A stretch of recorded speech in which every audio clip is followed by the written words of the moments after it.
The master craftsman has a need for an axe head. He searches high and low, mountains and valleys for a specific stone.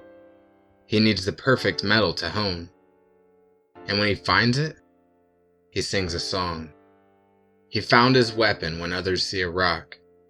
He studies the mountainside with a careful eye and takes one swing with his pick, knocking off one little chip, not hardly a dent. But just then the slab cracks, falls with a smash, and opens. A shiny chunk of iron is revealed behind the stone. The master blacksmith, untired, plucks the metal from its home, dragging it back to the forge, through mountains and valleys, rivers and thorns. Loose threads of rope, clothes torn, the craftsman has a weapon to form, and nothing will stop him from making this metal reborn. The iron was pleased, resting 3 feet deep in the mountain's feet, but the metal artist had a purpose the stone could never see. The craftsman had in mind the finished product, while the iron was blind with no other way to be. Darkness wants to find this precious find as one more rock, yet this specialist knew its potential as a weapon that could not be stopped. Uncomfortable at first, then covered in dirt, the chunk of iron rolls then rocks behind this madman that doesn't stop. Knocking off loose ends and sharp edges, the iron rolls in a haze through dense forests and hedges, pulled for days through what seemed like a maze. There was no path, but the craftsman knew every step to take, unyielding, not taking a break, unhindered by the weight. He was amazing at the strides he made, because he had a mission to finish, and nothing would stop him from making this metal great. He traveled all terrain, holding tight his prize. Despite pouring rain, he never lost it or lost his breath, even though the metal itself was exhausted. He stayed steady his steps. All weather came against the craftsman, and he fought it and won.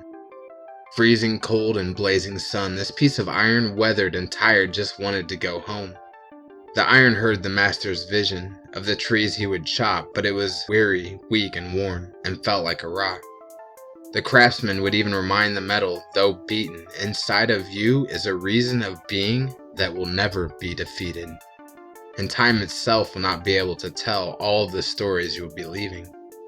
You may have felt at home in the stone, but though this journey is long, I promise you at the end of it awaits a throne. Beat down and bereaved, the iron could not see it, but it believed, and chose not to fight this hardship journey. Through the hardest hurting, the iron stopped limping and started rolling. No longer trudging with a grudge, but accepting the mud, long suffered until this season was done. Through the hardship, this metal was strengthened. It had thought it was strong enough, but after weakened almost to the point of giving up, the iron found a power inside, a desire inspired by what it would become. Not just another rock surrounded by stone and stubble, this iron has the potency to leave a mountain in rubble. Not your average pebble, in fact. A rock could not have made this journey intact. There's no going back. There is no return home. Destiny is calling for a great future to behold.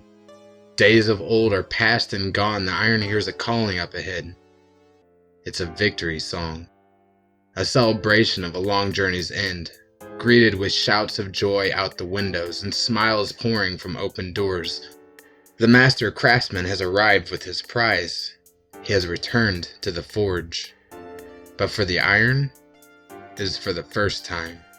Excited at first until the metal is reminded that it will be refined. One journey is done, but the next has just begun. The first journey's hurting, strengthened with surety. The next brings fire and flame to remove the impurity. The iron got dirty and bruised, but the next trial is by fire of the furnace, a choice it would rather not choose. But there is no going back to the old land. The future is guided by the craftsman's hand. If the metal could scream, it would have wailed with might. As it felt the steam and the heat of the light, the furnace door opens, but the iron could not fight. It was helpless in the blacksmith's hands. He could not hear the iron cry. After this, the iron will never be the same. Hasn't it lived a hard enough of a life? Why does it have to be thrown into the flame? The journey has already been arduously hard. There's got to be another way.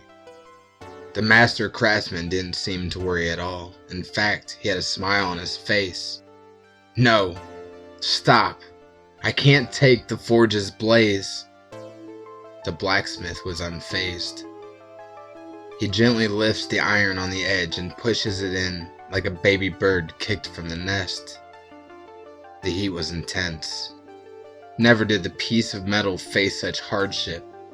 The furnace melted everything the metal knew, submitted to the craftsman's madness. Everything that was solid became glue. The inferno pressed in, melting the skin of the iron until it found its core. Then with a puff of smoke, the heat intensified more, and the iron cried for mercy as the flame further bored, drilling this liquid metal with a filling found only in hell. With one last gasp, the very last fragment of iron fell into a fluid pool of despair, seemingly permanently impaired. With no more tears to cry in its present state, every last ounce of strength evaporates, and the once proud metal piece becomes afraid. Simmering, boiling, and popping in this forge the craftsman made, subdued by the heat, it succumbs to the sear. The metal rests in anguish, a puddle of fear. Terrified by the craftsman's next moves, the iron trembles with a whimper. "Please, do not let more heat enter. I took what I thought I never could take, crumbled in ways I never thought I could break.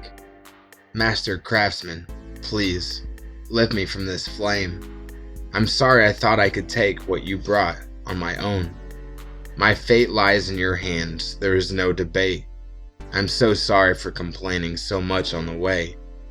Please forgive me, Lord Blacksmith. I repent." Just then, something happened. The liquid shifted as what was pure sifted from the dirt. There became a divide between what was alive and dead, but it didn't hurt. It happened natural in the furnace works. There was no longer burning hurt. There was purpose and power. The iron could see it had worth, that life could have soul. There is so much more to life than what can be found in a hole. The iron found purpose in a puddle in the master's hands. The blacksmith knew there was even more strength hidden in its core. I close my eyes, no longer relying on sight. I surrender. I stop the fight for more. "Do with me as you wish," the iron insists. And just then it begins to pour, lifted once again by the craftsman. He begins to sift the real from the false. With knowledge and truth, the master drains this fluid into a strain without a stall, separating the stains from the great with no refrain, so that only the best of this metal remains. The craftsman takes hold and pours the metal into a mold fit for the best, a double-headed axe head that could pass the king's test. But the craftsman's mission is not finished yet. The metal settles into its new home, but can tell by the eye of the master that he's got more work to do. The craftsman reaches for a hammer, and the axe head replies, "Do what you have to do." Subdued without a stammer, the axe head submits to the hammer. Smash, clang, bang, sparks fly, then hang to wave goodbye to a once dull blade. The iron takes each smash with pain, again and again, because each hit is gain. Sharper than the last time, the iron welcomes another beat or 100. This iron knows what it means to have long suffered, knowing that not one day of this journey was a waste. Every step has purpose, and today is the day where it takes its rightful place. The king needed the best axe in all of the lands, but it wasn't found. It was made in the craftsman's hands. And today, after a journey that seemed like a lifetime, a useless piece of metal has been refined, shining right beside the king as a master-crafted axe. There's no regrets this time, because the iron found its true home. It never would have guessed that its destiny was a throne. The king is pleased at this masterpiece sitting at his feet. His gratitude, along with this axe, is pleased with the craftsman's hands. This worthy weapon would never want to go back. His home is found at the throne of a new land.